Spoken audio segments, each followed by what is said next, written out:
Hi, I wanted to share this short video with you on how to remove and replace the ignition lock cylinder on a 4th generation 4runner.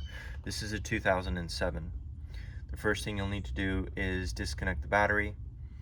The next thing you'll need to do on the interior of the vehicle is remove this plastic panel that lives down here underneath the steering column below the dash. To do so, the O-ring that lives around the ignition lock is going to come off with putting your fingernail behind it and just popping it off. The panel itself comes off with two 10mm bolts on the very bottom far ends, one on either side. Take the bolts out, grab it around the neck here and pull it straight back at you. It's going to come out from miscellaneous holes on either side. Just grab it around the neck right here and pull it straight out. Behind that is going to be this metal plate that is also two 10mm bolts, one on either side. Drop that down. You don't need to disconnect it entirely like I did, but if you do, it's a blue plastic plug on the far left and the hood and fuel door latch on the bottom center. They come off very easily. It needs to at least come down to get things out of the way. It doesn't need to come off entirely. The next thing you're going to need to do, and you can see that this is already removed, but I can still show you what steps need to be taken to do so. This plastic piece is one piece, this housing is one piece. The clear, the black, and the gray. At the very bottom in the center is this plug that simply goes straight away, down out of the way. There aren't any special pins to depress, anything tricky on how to get it out. It's a very simple removal. The next thing you're going to need to do is get a 90-degree hook tool with a sharp pointed edge. And if you can imagine this in place about an inch further back, what you're going to do is get your hook tool on this plastic piece and pry it off from this little lip right here. This little lip lives in this hole right here. So you'll get your hook tool and just pry it from around the lip. You're going to do the same exact thing on the opposite side. Get your hook tool in there and just pry it off.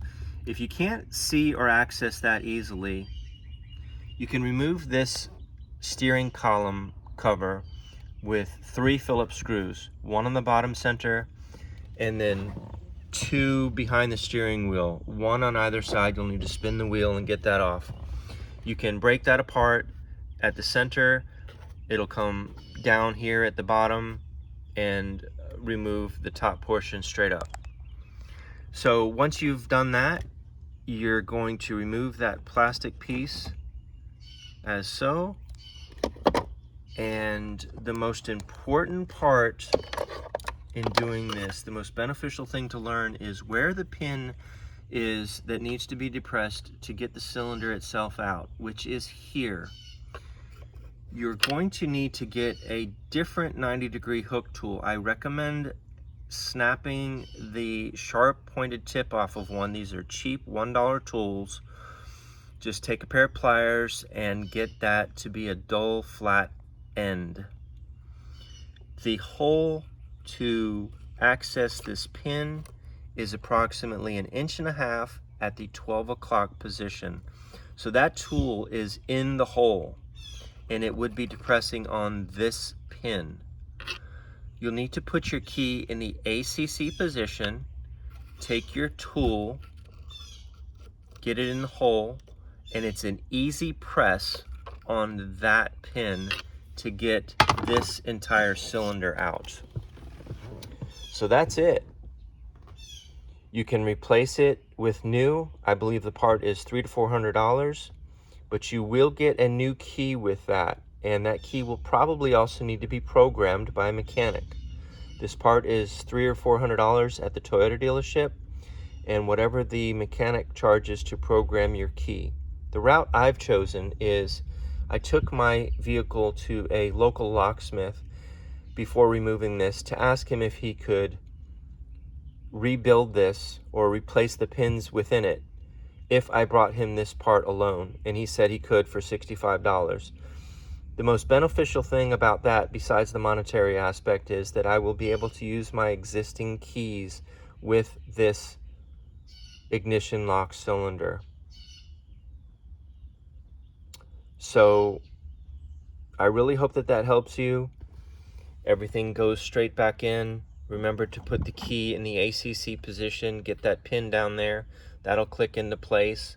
Put your plastic housing on it, plug it in, and then everything goes back together very quickly. This is about a 15 to 20 minute R&R, and the only reason I say it's even that long is if you need to remove this center column to get this out of the way. But I really hope that that helps you.